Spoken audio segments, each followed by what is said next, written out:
நாளைக்கு வெந்தய தோசை பண்ணுறதுக்கு இன்றைக்கே அரைச்சி வச்சிடலாம்.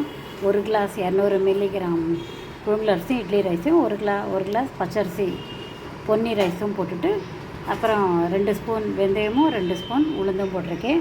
நல்லா வாஷ் பண்ணிவிட்டு முங்குற அளவுக்கு தண்ணி விட்டுட்டு 4 மணி நேரம் கழித்து உப்பு போட்டு அரைச்சிடலாம். அப்புறம் நான் வெளியில் ஒரு 7 மணி வரைக்கும் அரைச்சி விட்டு 4 மணி நேரம் ஊறின அப்புறம் அரைச்சி விட்டு 2 ஹவர்ஸ் வெளியில் வச்சுட்டு அப்புறம் ஃப்ரிட்ஜில் வச்சுட்டு காற்றுலேருந்து வாக்கிறதுக்கு முன்னாடி அரை மணி நேரம் முன்னாடி வெளியில் வச்சுட்டு அப்புறமா பண்ணலாம் தோசையை.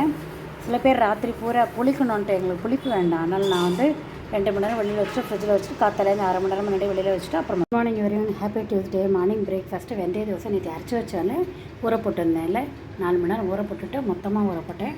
அரிசி, பருப்பு, வெந்தயம் இதெல்லாம் போட்டு.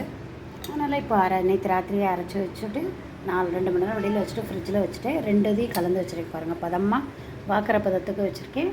இப்போ நம்ம பண்ணிடலாம். அப்புறம் கரைச்ச தோசையும் கடல மாவு 4 ஸ்பூன் போட்டு 2 ஸ்பூன் அரிசி மாவும் 2 ஸ்பூன் ரவையும் போட்டுட்டு உப்பு, பச்சை மிளகா, காரப்பொடி, பெருங்காய பொடிலாம் போட்டு கரைச்சி வச்சுருக்கேன். என் பையனுக்கு பிடிக்கும். தக்காளி, தேங்காய், உப்பு, அப்புறம் பச்சை மிளகா 1, கார மிளகா 1 போட்டு பொட்டுக்கடலை போட்டு தேங்காய் அரைச்சிட்டு தொட்டுக்கிறதுக்கு. தோசை வாத்தாச்சு.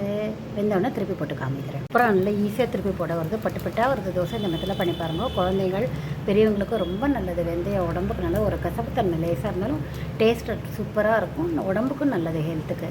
மெத்தில் பண்ணி பார்த்துட்டு கமெண்ட் பண்ணுவாங்க. சப்ஸ்கிரைப் பண்ணாதவங்க பண்ணுவாங்க. Thank you so much. சூப்பரான வெந்தய தோசையோட அரைச்ச தக்காளி, பச்சை மிளகா, காஞ்ச மிளகா, பொட்டுக்கடலை, தேங்காயெல்லாம் கொத்தமல்லியெல்லாம் போட்டு அரைச்ச சட்னி தொட்டுக்கலாம்.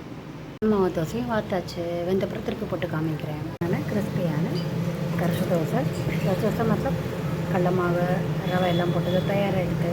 சூப்பரான தோசையோட சட்னி தொட்டு சாப்பிட்லாம். தேங்க்யூ ஸோ மச் ஃபார் வாட்சிங். இந்த மெத்தில் பண்ணி பாருங்கள். சூப்பராக டேஸ்ட்டாக இருக்கும் இந்த தோசை.